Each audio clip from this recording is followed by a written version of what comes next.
And hello everybody, it is I, the Roguescaper, Heroscape extraordinaire, and it honestly feels like Christmas in July over here.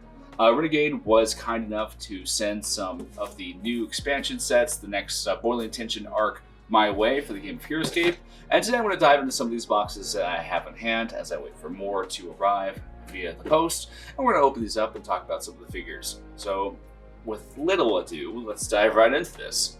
Starting off, we have Scavorith, the Lord of Ruin. This is, a nerf for nothing centipede with guns for hands, and he's pretty awesome. Part of the Eisenek faction, and honestly is kind of a vital part to. I see him being like a vital and very meta character in times forward. The back of the box text says, "To call Scavorith a killing machine would be disservice to the passion with which he wages war." Finding himself in Valhalla with so many new targets, the Eisenek Lord surges across the battlefield, reveling and ruination. It's important to have that necessary alliteration to really emphasize how much of a bad guy this is. Just look at the box art. I think the Eiseneks probably have my favorite art in general. They're just very, grimdark, with lots of detailing, and honestly, they're all very fun to paint. Like the Eiseneks are just a very fun faction to play. I'm hoping we get more units of them in the future. I'm trying to just round out the faction a little bit, but as of now, they make for some really great games. And we have box over here. And we have, first off, the model. Oh, look at that. The plastic. And it is honestly just a killer sculpt. Just looking at it, you can see all the detailing. It has that wash that is put onto it, but that's not going to stay there for long. I'm going to prime over this, and this is going to be a really fun one to extrapolate all these details on. You can really just kind of see all the line work and just the curvatures. Man, this guy is so cool. Like, it is certainly not to be underestimated how wicked cool this guy. He feels so scapey. Like classic scape, like looks like you'd fit right alongside things with Krug or Memmering or whatever. Like he's got that kind of curve, that menacing style. He's got like tubes out of his eyes, teeth, and yeah, this is a really, really fun one. I'm actually going to be painting this live on Renegade's channel this coming Monday, so be sure to tune in and check that out, as I'll kind of walk you through some fun steps to get some paint on this guy.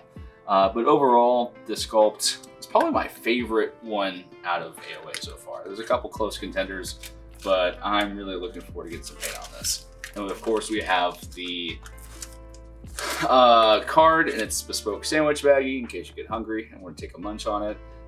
Pretty much he has a double burst special attack, which is just kind of claim to fame, where he can pretty much attack twice or three, which anytime a hero gets double attack, that is always a good thing, because then they put their output more with squads. And the phrasing is a bit weird because it can attack one additional time, target the same or different figure with each attack. All that feels like extra text that's not needed, where you can say he can attack one additional time. But maybe it's just for clarity's sake that they kind of added that denotation. He also works with the Iron Lich, as well as just the Eisenek kind of core army, as we'll see with his ability here, Battle Surge. After taking a turn with Scavorith, you may reveal an X order marker on this army card to take one additional turn with Scavorith. You cannot use double burst special attack during this additional turn. If Scavorith does not attack a figure during this additional turn, Scavorith suffers one wound. So to kind of break this down, because the sequencing is a little bit weird, you take a turn with Iron Lich, then you take a turn with Scavorith. Scavorith that during that first turn can use double burst, attacking 2 times with 3. Then you can battle surge, removing the X order marker, and if you so choose, you can then vital inject with the Iron Lich to increase his move and his attack by 2, effectively making that a 7/7 spread, which is very dangerous.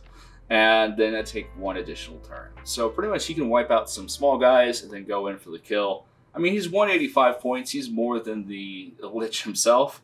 But man, he's got the stats to bulk with this. I think this and Maladrix are probably the units that offer such a high level of just base stats.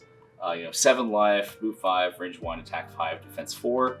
That is not something that is messing around. Even in a somewhat casual setting, this thing can tear things apart. And I see this guy being used a lot in more competitive settings as well. So overall, really great unit. Really looking forward to painting this. I love it. All right, we got chicken walkers here. The ATSTs. ATST! We got pretty much some kind of squirrel type rodent on a walker droid, which I approve of as a Star Wars fan. I appreciate the references. I like this art. I like this art compared to some of more of the other Vorids. This is the Imperator Kayne expansion box. Kind of dived right into talking about him, but yeah, he's gonna be a fun one to kind of paint. There's some fun ideas I have. I've actually printed some Valeric decals I want to try to put onto him when I paint him, because there's some big open areas. And honestly, it's kind of going to be a different experience painting and working with vehicles, just because we really haven't had that in times past. The closest thing we've had were soul wargs, robots, but kind of painting vehicles is kind of it's a lot more fun you can do with it. The back of the box says, the Vorids are people small of stature, but enormous of imagination, just like my children. The capacity for invention nearly outstrips their ability to control the machines they devise. But as the Imperator always says, what's the harm in raising a little Kayne? I don't really know what that means. Raising a little Kayne.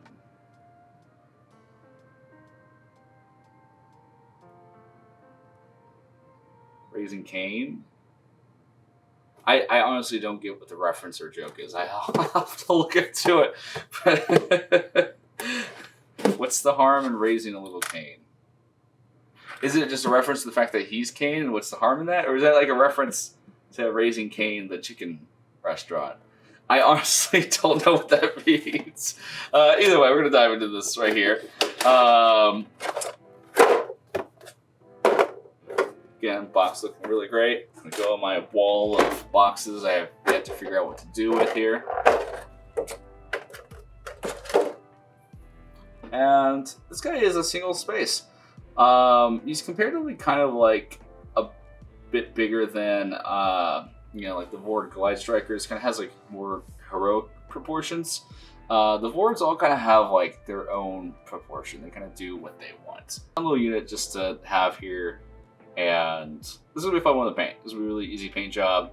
In and out. Honestly, speed paints would do well here, but we're going to do some fun stuff with this. Add some texturing and maybe even some OSL from these flames here.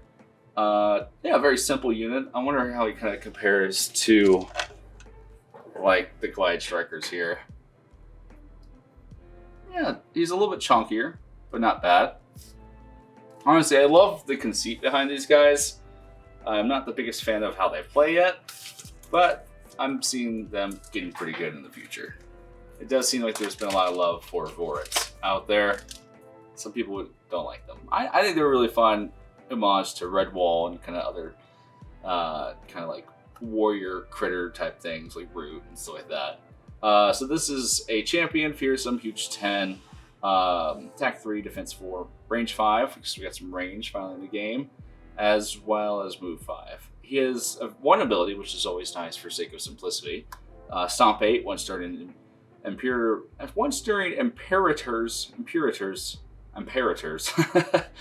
Imperator Kayne's turn at any point during his normal movement, and he's on a space where he could end his movement. You may choose an adjacent small or medium figure whose level is no more than 5 levels above Kayne's level and roll the 20-sided die. If you roll an 8 or higher, that figure receives 1 wound. So one time you can inflict an auto wound on any small or medium figure. I wish this guy kind of worked on large figures just to help against bears, but I see why it doesn't. So the threshold is lower than, say, something like Torcolna, and he's not limited. Actually, Torcolna's the same threshold, but he doesn't get to keep on doing it ad nauseum. He can only do it once, but he's not limited to being on the same level. So he has that versatility. When he steps on someone, he can go up to 5 levels higher, which is nice. That's kind of fun. Until these guys get some common squad support, I think they're going to be kind of more just for like heroes only formats. But 130 points, you get a ranged skirmisher, which is always nice. I kind of wish he had some kind of disengage, just so you can kind of get in and out of combat to use more of his gun or kind of a multi-attack, kind of like a Gatling gun type of deal. But the stomp is a really fun, simple ability that there's different. I think Vorids are kind of just a different kind of ideology compared to like the Eisenex and stuff like that. It's hard to believe, but these two are like, no one really knows the relationship to these two factions. We know that they're from the same planets, but we don't know if they fight each other or if this guy turns into this guy. Who's to say? Not me. People get mad. People get annoyed at me when I say, yeah, all the Eisenex are just Vorids that have enhanced themselves beyond compare. And, one of these days there's a real lore drop and all will be revealed. But until that moment, I just gotta have my tinfoil hat on. So, one guy in that box. But I honestly like big unit boxes with one guy. One, it's easier to purchase for like promos and stuff like that. And I like having one big guy to paint compared to 5 little guys to paint. Not to say I don't like doing that, but at the end of the day, big guys are kind of fun. You can bring out the big brushes and use big, long strokes. Both these guys are going to be really fun to paint. They're going to look good however they end up. Next up here, we have a very fun box. The Crabs and Tanuki. From the Boiling Intentions, pretty much the Molten Crustaceans and the Tanuki Tricksters. This is the first common set I've had from Renegade, so this is going to be really interesting to kind of see what these units have to offer, and definitely I think I'm never going to be done painting at this point, because once commons are here, I'm going to have to just be painting these guys forever. But it also gives a lot of room for new color schemes. I have like 4 Iwashias that I'm going to get to eventually, just for different schemes, but I know I'm not going to use all variants. But I could get 6 boxes of these, and at one point I may decide to run all of them. So these guys are, the back of the box says, the enormous spine crabs of Icaria are considered a delicacy by the world's draconic masters. On Valhalla, few dare attempt such a meal, for the blood of these creatures is akin to molten lava. The Tanuki tricksters of Valeric, motivated less by hunger than by full-hearted curiosity, are prone to poking the crabs anyways, and then poking other people too, and then tripping them to the resultant pools and fields of lava. So you can tell that they had a little bit of fun with this box here. Just kind of some fun units, which I think Heroscape should have room for fun units. There's been a lot of discourse and discussion about crabs and stuff like that. And at the end of the day, I think they're really fun. I think fun is a really good word, but I'm not really here to talk about that. I'm really more just admire the sculpts and open these up. We got a special insert for lava tiles, just for kind of explaining how this works. Which is nice, kind of gives spark notes for lava, because honestly, lava set doesn't really exist in these guys separately. So it's nice to have that on hand. I appreciate that.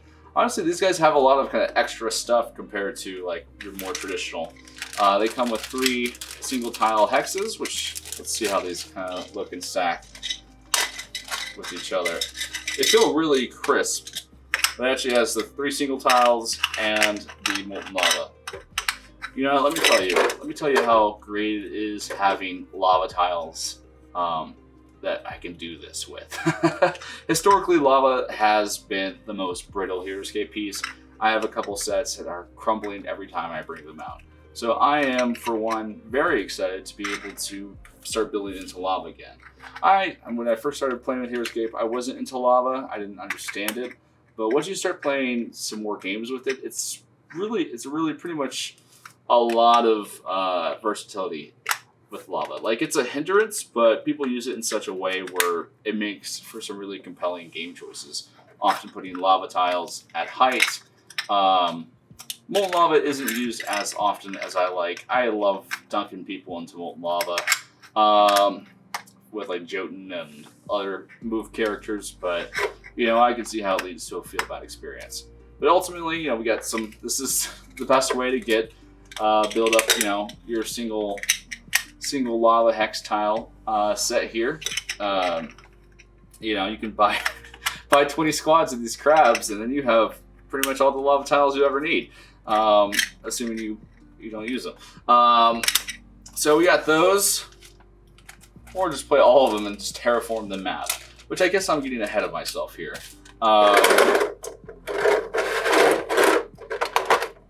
So I'm gonna say it. I like the classic, you know, because these are the unpainted, so they are. I think this is people's first look at, you know, the gray models, and I honestly like these models a little bit more. A little bit more of the personality shows through when it's not clear red translucents. Like, these are gonna be kind of fun to paint. Like, you see the little teeth and the eyes, and the details really just kind of shine through a lot better. I was kind of like sad I got into the unpainted first for these guys, just because, you know, you have the molten, you know, sitting guards with that classic transparent. But these kind of feel a little bit more like cohesive. Like, I feel like there's a little bit more room for customization. I'm gonna have to definitely be making a video on how to make these feel like they're lava-like, and that's definitely be a fun one. Did some like 3D prints of lava crabs just to practice, and I think we're gonna have a fun time with these guys. I appreciate the comments that they have like very simple in terms of visual designs. Like, you know, you can paint these 1 or 2 colors and you're good to go. So when you have to paint 6 squads of these, you can get them done relatively fast. I'm honestly shocked because it doesn't show up too much in the artwork, is these like kind of gaping mouths right here. Like, they have like mouths full of teeth, really kind of bringing in that Draco crustacean vibe to them. They have little swords and stuff like that on them. I'm I go back and forth on if I love these or not. Honestly, seeing them in the actual model, I do kind of like them. I honestly probably would have preferred just the crabs themselves, but I get what they're going for, how crabs pick up things. And, you know, I must admit the visual is starting to grow on me.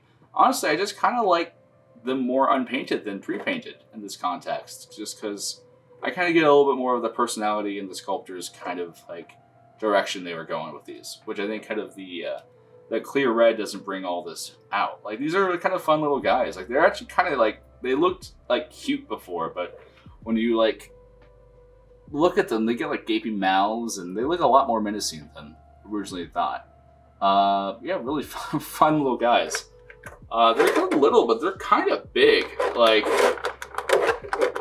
they're still kind of like a heavy bit of plastic here. And then this one's wielding a chain. Again, that mouth, the claws. I wish they had kind of like that small claw and the big claw, like some crabs have, just for a little bit more kind of anti-symmetry.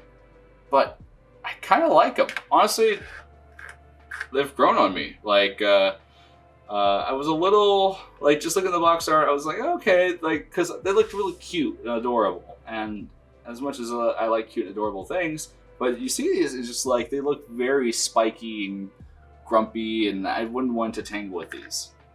And then we have the Tanuki. I've played with these guys a lot online, just testing them out, and they're a really fun unit to play with. Yeah, again, I like the unpainted models a whole lot. I think it really brings out some of that personality that we were trying to kind of go for. I can see some people painting these as cats because they do have a little bit of a cat-like feel to them. You know, Tanukis look like that. But I like them. I wish they had more weapons in hand than like bags, but I get what they're going for. I wish they had like the bag in their hand and the kunsai or shuriken or whatever it is in their other hand, kind of showing that they're ready for combat, but also ready to lure you dry as well. I love painting capes, so capes are going to be a great thing to explore with these guys. And again, they're simple enough. They don't have that like XL problem where they where they have like 50 belt buckles just for the sake of belt buckles. These guys should be able to get done pretty fast. You can kind of go more advanced on them, use more advanced techniques, or you can just do some speed paint, and I think they would look pretty good because there's enough texture and detail to bring out in speed paint. There's also not so much where it's just bland. This is an interesting post as we have a foot up off the ground. Thankfully, it still feels very sturdy on that base. Again, you got that cloak. These guys are ninjas, which I think is very interesting. Yeah, I'm glad the Tanuki wore pants. If you've ever seen Pom Poko, you know what I'm talking about here. It is an interesting design choice to have a tail and a cape. I don't know if that's that's more of just a nitpick there. Like, I see how it works, but also I can see it being kind of like not practical in real life. I wish it kind of like split and had more of a split style cape. Because honestly, you want to bring out the rings on the tail to really showcase these things as little guys. But really, I still do love the looks and feel of these guys. They just feel like a sturdier plastic, like the bases especially.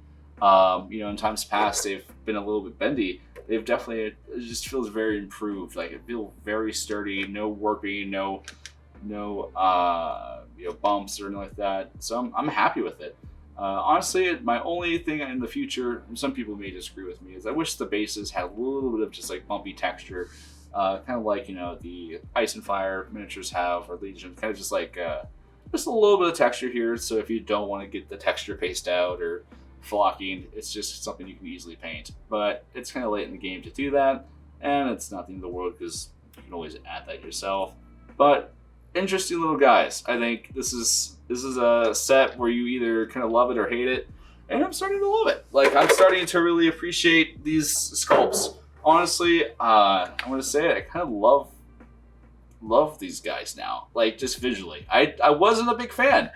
I think it's just seeing all the details come to life really is making them pop a lot more. They're going to be really fun, look really cool in the battlefield, and I think just really add some new things to the game. Now, how competitively viable, we'll find out. I think the Tanukis honestly have a big chance to shine, and it's not all about being competitive. Sometimes Scape is just about having fun.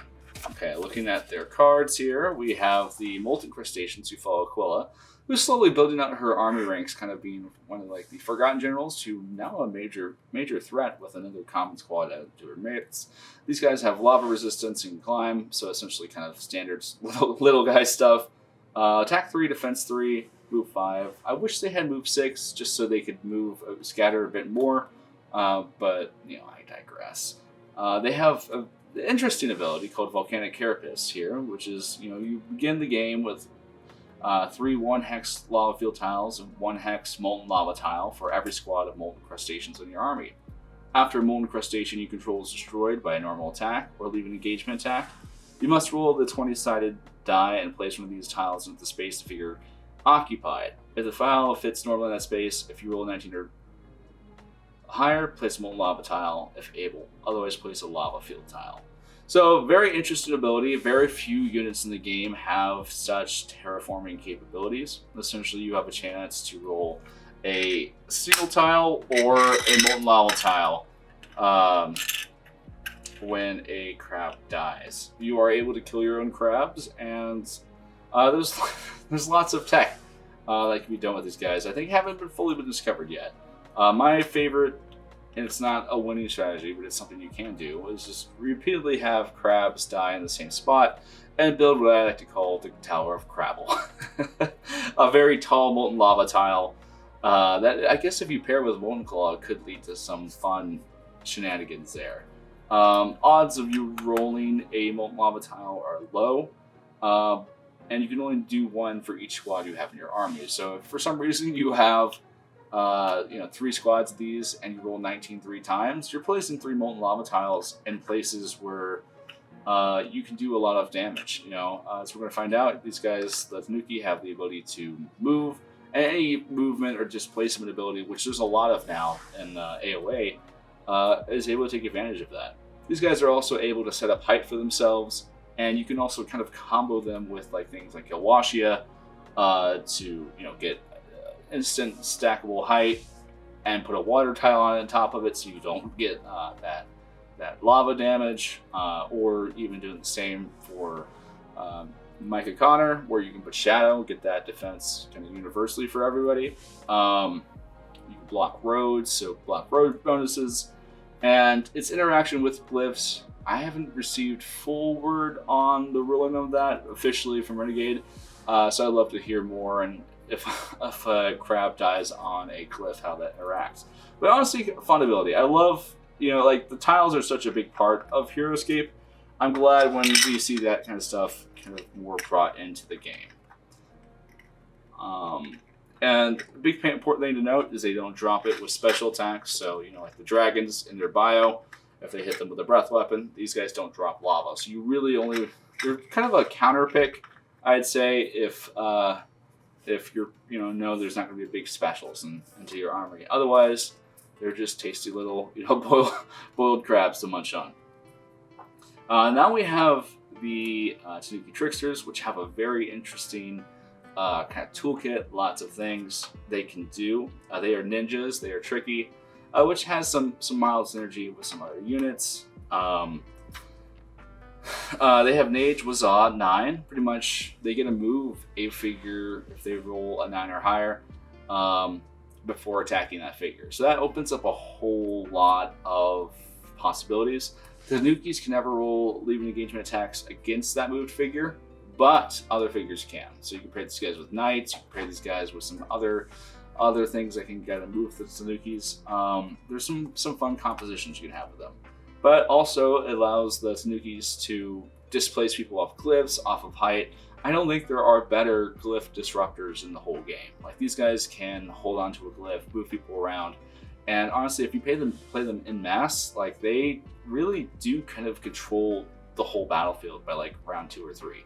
Like, they pretty much are where they need to be, and wherever you are, it doesn't matter because you're going to be knocked down unless you're like a big guy.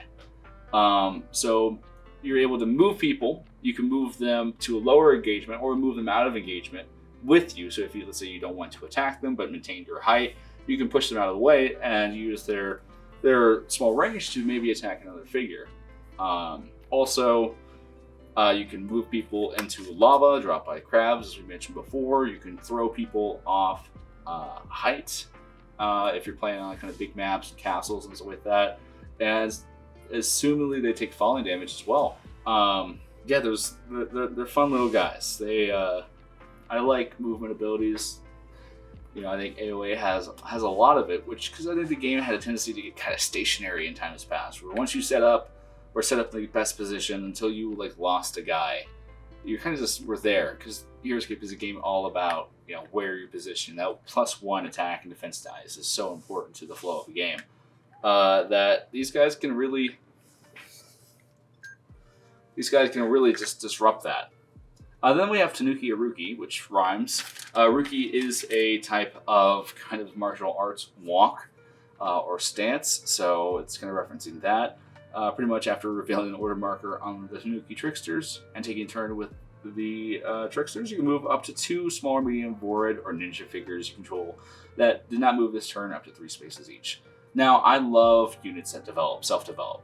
Death Chasers are kind of the biggest proponent there, but there's some, the Gallery are common that have that ability as well. Even things kind of like drones can bring more into the fray as needed if your D20 is good. So units that can just kind of take over a board are always important. So I think I found it's best to treat these guys like a 4-man squad where you can only use half of it. It sounds kind of dumb, but like, you always are kind of wanting to move the Tanuki that you just moved to like on the second order marker. So you take a turn 1, move 2 Tanuki, move the back to 3, and then turn 2, move those back to 4, 6, and then move, the other, kind of slowly kind of move and shift them there. But there's also other options, like let's say you attack and don't move, you can move onto a glyph after your turn. If I read that right, correct me if I'm wrong, But as long as you don't move with the Tanuki, you can still use that movement afterwards, even when you attack and activate it. And then they have Phantom Walk, which is just disengage on steroids, where you're able to walk through people. And it's surprising how often walking through people and not taking leaving engagements is more impactful than just leaving away from people. Because being able to walk through people, you're able to just cut your times in half. You can't be blocked. These guys are pervasive. They have, a fairly decent stat line for a 2-man squad. And once you get height, you're defense 5, attack 4 with range, move 6. Like, these guys can cause some damage. Like, these guys have the potential to even put some dents in like big hero figures, just because that dice and their positioning capabilities always kind of give them the upper hand. I love these guys. I think they have a fun toolkit. I think people just should kind of explore some more of their abilities, because people kind of get turned off by the 2-man squad. I think they're not going to stand up against the most cheese armies, but your 4th Mass, your Q10, stuff like that. The really nasty stuff from times past. But then again, not a lot of stuff can. That's why they're kind of the best of the best. But if you're fighting in the B format or kind of limited, like even contemporary format, I think we're going to see a lot of these guys at Gen Con. I think the Tanuki are going to be the star squad. I plan on running them, so maybe I'll be the only one, hopefully. But yeah, I think they're a really interesting squad. I like when a unit can do some different things. And there you have it. So that's the first part of Boiling Intentions. I will, when I get the rest of the stuff unboxed, I will be making a sequel follow-up video to this, but I thought I'd keep it a bit shorter, as I have a tendency to rabble wander around. If you are interested in purchasing this stuff, it is releasing soon. You can use my link below. It helps the channel.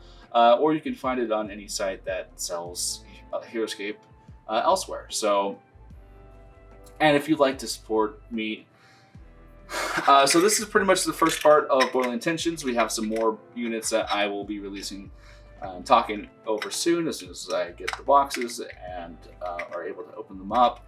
But if you want to get these for yourself, definitely check my referral link in the description, as it does help the channel and it's so appreciated. It gives you that direct link to get what you need. But you can also check out your friendly local game store if they stock Heroscape, or really any online retailer that sells Scape as well.